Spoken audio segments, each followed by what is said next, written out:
Welcome to Wales!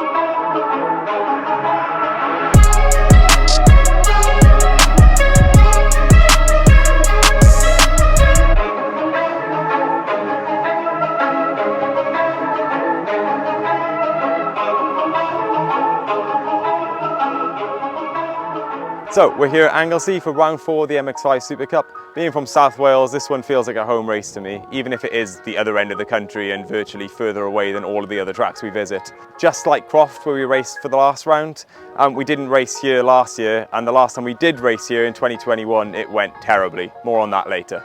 So if you're new to the format or just can't remember how the weekend works, let's run through it. The races are spread over 2 days, with quali and race 1 on Saturday, with races 2 and 3 on Sunday. When we go out for quali, it's all about the fastest 2 laps we can do. Our fastest lap sets where we start for race 1, and our second fastest lap sets where we start for race 2. Where we finish for race 2 is especially important, as that sets where we start for race 3. There's points available for each race, and they add up through the course of the season, and that decides the championship. And with that out of the way, let's go take a look at the track.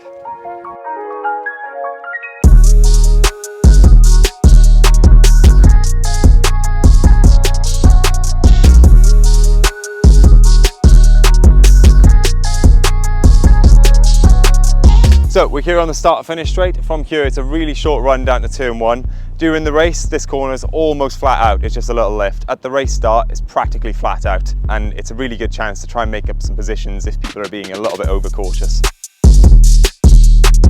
So as we come down to turn 2, we've got a quick fire, get it back over to the left-hand side of the track, ready to go into the right-hand hairpin.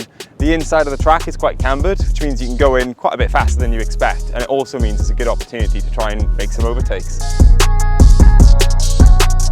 So after coming out of turn 2, we've got a really fun part of the track coming up. Turn 3, Church, is an almost flat right-hander. We have a little lift as we go around, but otherwise we're accelerating all the way out of the exit of 2, all the way around here and up the hill. The car feels really, really loose. It's quite exciting, but it's not a corner you want to mess up at and go straight on. So as we come out of the exit of turn 3, you obviously naturally want to use all of the exit curb, but the car can be quite oversteery and it's quite easy to end up putting a wheel on the green or this. Both are fine. Bit too much and you end up here in the grass, and you can see how rutted it is. And if you do that, it'll easily chuck the car over to the inside and probably have a big accident. So as we come up the hill now towards turn 4, Rocket, we haven't touched the brakes since the entrance to turn 2. So the car is going pretty quickly now, and it gets a little loose towards the top into the braking zone. At the start of the race especially, when all the cars are bunched up, it can be a really, really good place to have a lunge down the inside and try and make up some places. But as I found out when we were here last time in 2021, that doesn't always go to plan. Fuck!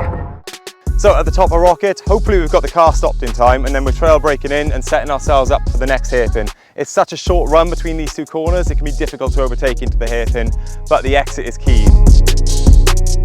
After we've accelerated out of the hairpin, next up we've got a fairly straightforward right-hander called Peel. It's a very light brake, using all of the apex curb and then just making sure we get a good exit up the hill, ready to go down towards the international section. So from here, we're heading down the hill towards Siemens. It's a left-hander that can lead onto the corkscrew section, which looks amazing fun, but we're not racing there this weekend. Instead, we're going down the next straight towards the international section, which just leads onto a fairly straightforward hairpin. After we've come out of the international hairpin, we've got quite a long straight then down to the final corner of the track.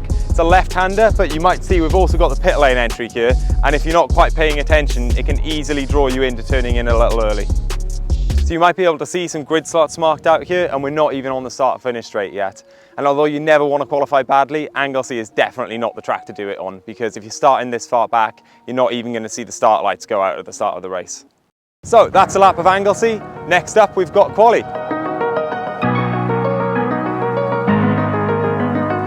So it's Saturday morning, just getting ready to go out for quali. Testing yesterday went really well. Based off that, I'd have quite high expectations for quali today. But yesterday was almost completely wet and today is bone dry, so it's like learning a completely new track. So don't really know what to expect, but everyone else is in the same boat, so just have to see how it goes.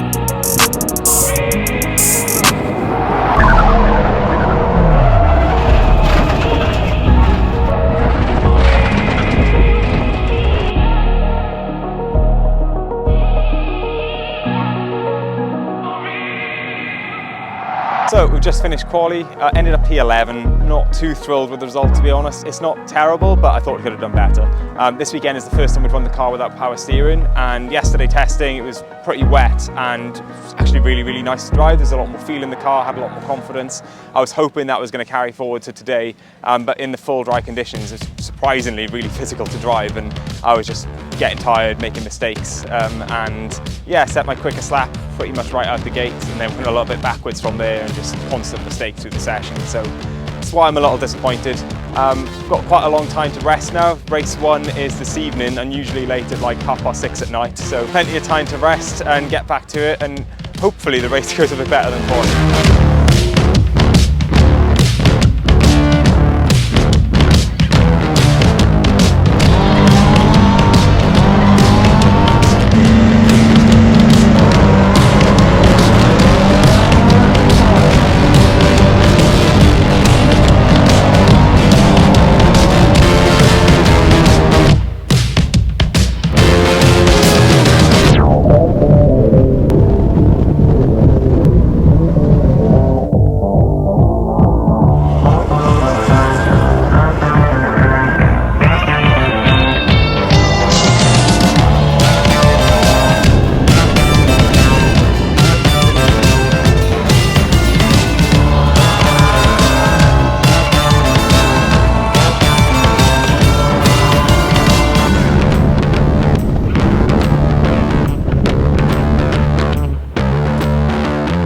So we've just finished race 1, started P11, ended up P10, fairly happy with the top 10 finish, but wasn't the most exciting race. It was pretty lonely. Cars in front just slowly driving away, with me slowly driving away from the car behind, and just meant that I was driving around on my own for 20 minutes. It was a good chance to get used to the car without the power steering, which after quali I thought was going to be really difficult, but it turned out to just be a bit of a non-issue. So that's good, and built up some confidence, ready for race 2 in the morning. So it's Sunday morning, we've got about an hour until we go out for race 2. Starting P13 for this one, so a bit further back than I'd like, but can only go forward from there I hope. It's looking pretty dark and miserable compared to yesterday, and was really hoping for rain to be honest, because relatively I think I was a bit quicker in the wet, but it looks like it's going to hold off. So fingers crossed it rains, but otherwise just have to see what we can do.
That's race 2 all done.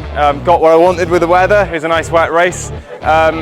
Good pace pretty much. So started P13, good little battle, got up to P9, so I would have been happy with the top 10 result. And then on the move to get into 9th, I was up the inside, on the dry line into a wet corner, slid the rear and spun, kept going, but it meant dropping back down to 11th. Caught them back up on the last lap, but just needed another lap, maybe 2 to get in there. Overall, really fun race, but just could have been a bit more.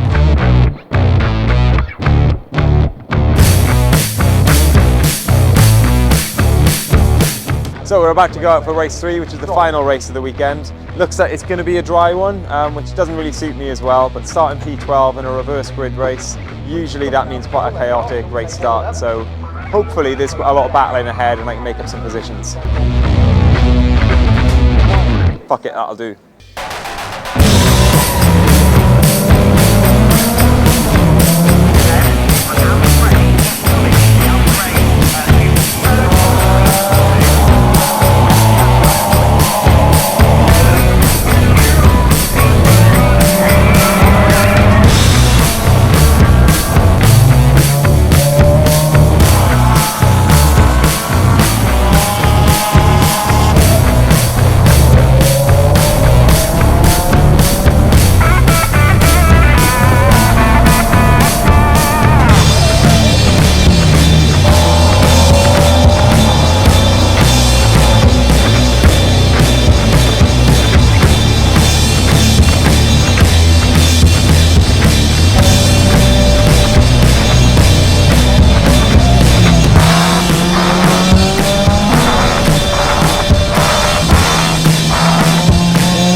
We've just finished race 3. That was a really tough race, a really physical race, battling right from the start. Had the pace over the guy in front, looked like he had a wet setup on or something. He was sliding about everywhere, but still found it quite difficult to get past. Spent most of the race on his bumper trying to force a way through whilst defending from cars behind. Lots of fun, eventually found my way through. Overall, the weekend has been really positive. 2 top 10 results and one that was just shy of it. If I hadn't thrown it off the road, it would have been 9th place. Compared to last time we were here when I crashed and didn't finish the race, it's much better than that. So yeah, it's been a really fun weekend. Next up, we've got Snetterton. Really enjoy it there. Had some great results last season, so hopefully we can replicate that next time. So if you've enjoyed these videos, don't forget to like and subscribe.